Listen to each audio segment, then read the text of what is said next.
Assalamualaikum warahmatullahi wabarakatuh.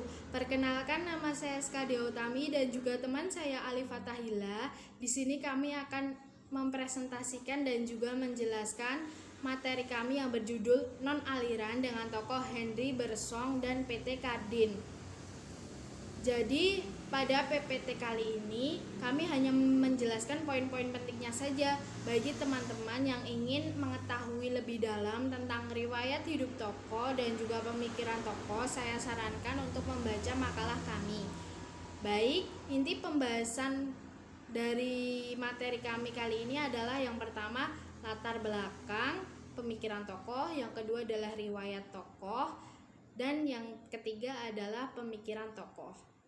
Baik, kita masuk ke slide yang pertama, yaitu tentang latar belakang. Filsafat barat kontemporer berarti berkaitan dengan isu-isu kekinian yang mendasar yang dicarikan jawabannya oleh para filsuf. Periodisasi filsafat kontemporer ini biasanya masih mengacu pada kurun waktu abad ke-19 sampai sekarang, sesuai dengan dinamika tuntutan rasionalitas. Filsafat mengalami beberapa pergeseran yang khas. Pergeseran pertama adalah dari paradigma yang kosmosentris lewat paradigma teosentris ke paradigma antroposentris. Zaman modern yang menuntut manusianya bisa bekerja lebih mekanik dengan seluruh problematikanya, dan kejiwaan manusia yang dituntut lebih real dengan tetap tidak mengabaikan hikmahnya atau jiwa roh masyarakat dan komunitas, memaksa untuk lepas dari filsafat dan mempertanyakan sesuatu yang benar-benar baru. Dan filsafat bisa selalu aktual bila selalu mengikuti perubahan sosiologi dan psikologi masyarakat. Seperti tokoh yang akan dibahas dalam PPT kali ini adalah tokoh filsafat kontemporer, yaitu Henry Bersong dan PT Kardin. Mereka termasuk filosof yang tidak memiliki aliran. Jadi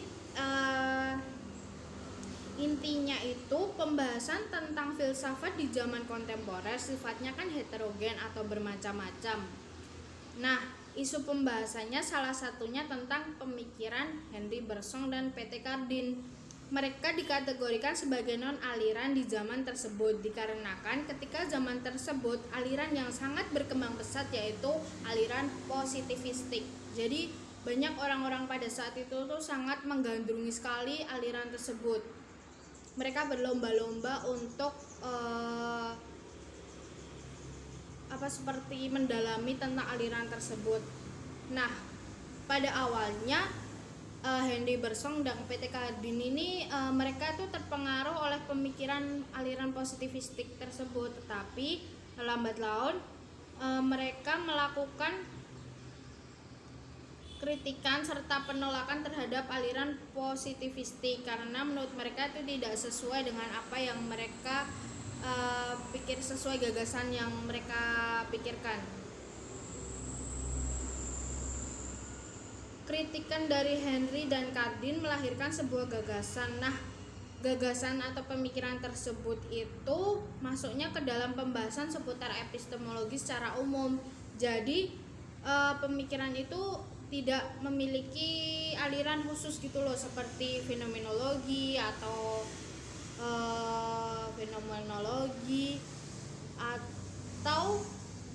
neokantisme atau yang lainnya, tetapi mereka malah membahas tentang epistemologi pada umumnya begitu. Itulah alasan kenapa mereka termasuk ke dalam non-aliran. Nah, kita masuk ke slide berikutnya. Di slide berikutnya teman-teman bisa melihat foto dari Henry Bersong dan PT Kardin. Jadi kepanjangan dari PT Kardin itu adalah Pierre Teilhard de Kardin. Nah, di sini ada pemikiran secara garis besar dari Henry dan PT de Kardin. Tetapi sebelum itu saya akan menjelaskan sedikit tentang biografi dari Henry Bersong. Jadi Henry Bersong ini lahir di Paris pada 18 Oktober 1859. Meskipun lahir di Paris, Berson bukanlah warga Prancis asli karena ibunya itu berkebangsaan Inggris dan ayahnya berasal dari Polandia. Ayah dan ibu Berson menganut agama Yahudi, karena itu Berson pun dibesarkan dalam suasana Yudaisme yang tradisional. Untuk riwayat ini bisa teman-teman baca di makalah ya. Saya membaca dan mengutip dari makalah saya. Lalu Henry Bergson itu dianugerahi penghargaan Nobel Sastra tahun 1927 sebagai pengakuan atas ide-idenya yang kaya dan menghidupkan serta keterampilan brilian yang telah dipresentasikannya. Bergson meninggal dunia di Paris pada tanggal 4 Januari 1941. Lalu karya-karya dari Bergson yaitu ada empat buku. Yang pertama Matiere et Memoire atau Materi dan Memori tahun 1896. Yang kedua La Lyre yaitu Tawa tahun 1900. Lalu Le Evolution Creative atau evolusi kreatif tahun 1907. Lalu Durée et Simultanéité waktu atau durasi dan kehendak bebas tahun 1922, dan karya terakhirnya adalah Les deux sources de la morale et de la religion, dua sumber moralitas dan agama tahun 1932. Itu tadi gambaran secara umum tentang riwayat hidup dari Henry Bergson. Nah, untuk riwayat hidup dari PT Descartes nanti akan dijelaskan oleh Mas Ali Fatahillah. Nah, lalu kita akan masuk ke pemikiran dari Henry Bergson. Jadi pemikiran dari Henry Bergson itu ada 3. Di sini saya ada 3. Yang pertama yaitu kehendak bebas dengan waktu. Waktu di sini maksudnya adalah durée. Kehendak bebas adalah pengenalan keseluruhan kepribadian yang utuh dan unik yang membuat manusia tahu tentang sesuatu yang akan dia lakukan. Pengenalan akan pribadi yang demikian hanya dapat terjadi ketika seseorang mengamati realitas diri secara langsung. Yang kedua, materi dan ingatan. Bergson mempelajari hubungan antara jiwa dan tubuh atau roh dan materi. Ia mulai dengan mengatakan bahwa pendiriannya dalam buku tersebut bersifat dualisme, karena ia lebih mempertahankan materi dan roh sebagai kenyataan. Yang terakhir adalah evolusi. Menurut Bergson, evolusi adalah suatu perkembangan yang menciptakan, yang meliputi segala kesadaran, segala hidup, segala kenyataan yang dalam perkembangannya itu terus-menerus menciptakan bentuk-bentuk baru dan menghasilkan kekayaan baru. Baik, kurang lebih itu yang bisa saya sampaikan. Nanti akan dilanjutkan oleh Mas Ali Fatahillah. Ya, di sini saya akan membahas tentang riwayat hidupnya dari Pierre Teilhard de Chardin. Pierre Teilhard de Chardin ini di sini tuh dia lahir tahun 1881 hingga wafatnya tuh 1955. Dia berasal dari keluarga bangsawan dan lahir di Kastil Sarkenat dekat Orkines, 7 km dari kota Clermont-Ferrand.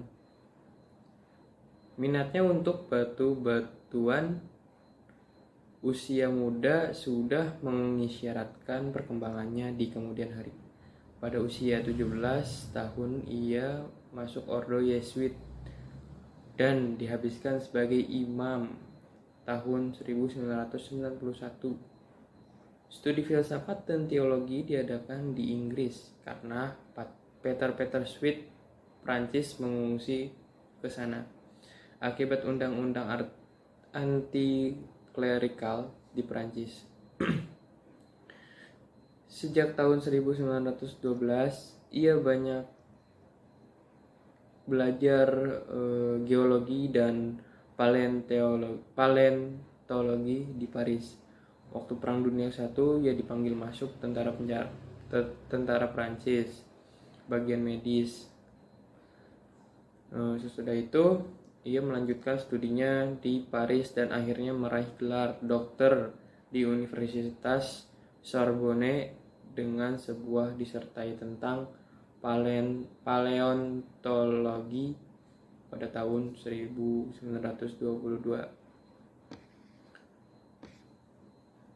Sementara itu, ia sudah mengajar di Institut Katolik di Prancis. Sejak tahun 1920, ia bersahabat dengan Edward Leroy, salah seorang murid Henry Bergson yang paling setia dan penggantinya sebagai profesor di Collège de France. Masalah evolusi adalah tema pokok bagi pemikiran Leroy. Kerap kali ia bertukar pikiran dengan Teilhard, dan di Collège de France ia memberi suara kepada banyak gagasan Teilhard. Dalam buku-bukunya pula ia mengakui secara eksplisit bahwa ia berutang budi pada Teilhard. Kadang-kadang pemikiran mereka terjalin begitu erat sehingga tidak dapat ditentukan mana berasal Leroy dan bagaimana dari Teilhard. Oke, itu dari riwayat tokoh Pierre Teilhard de Chardin. Di sini ada beberapa pemikiran dari Pierre Teilhard de Chardin, yaitu pertama dari prakehidupan. Dalam pembahasan mengenai prakehidupan, Teilhard mengulas keberadaan dunia materi. Namun, pembahasan tidak hanya sampai di situ. Menurutnya, materi pun mempunyai daya atau kekuatan untuk bertumbuh dan berkembang dalam dirinya. Berikutnya itu ada pemikirannya itu dari kehidupan. Menurut Teilhard, dunia kehidupan muncul dari titik kritis yang terjadi di alam semesta. Munculnya kehidupan membawa kebaruan dalam sistem organisme. Kehidupan, menurut Teilhard, muncul dari suatu kompleksitas kesadaran yang semakin tinggi dan semakin kritis. Kenyataan tersebut hanya dapat dimengerti oleh manusia yang merupakan puncak kehidupan di alam semesta.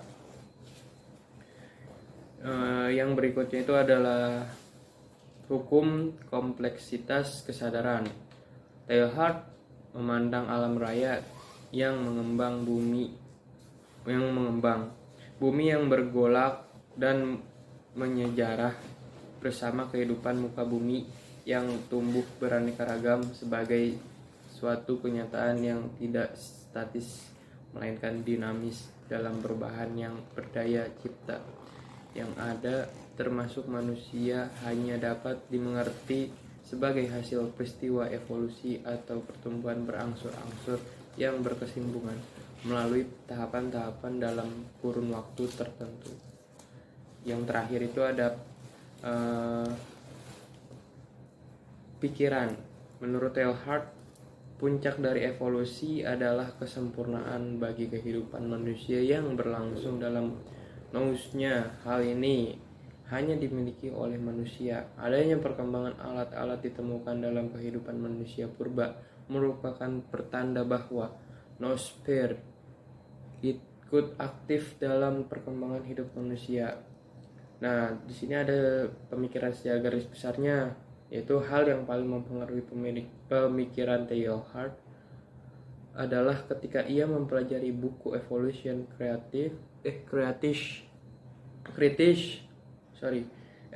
Kritis karangan Bergson. Di dalam buku itu Bergson mengemukakan teori evolusi yang lebih mengarah pada pemikiran yang bersifat ke dalam, yakni pengakuan akan adanya dorongan atau gairah hidup, suatu unsur rohani di tengah-tengah proses biologis. Ya, mungkin itu dari kelompok kami. Kurang lebihnya mohon maaf. Sekian dari kami. Wassalamualaikum warahmatullahi wabarakatuh.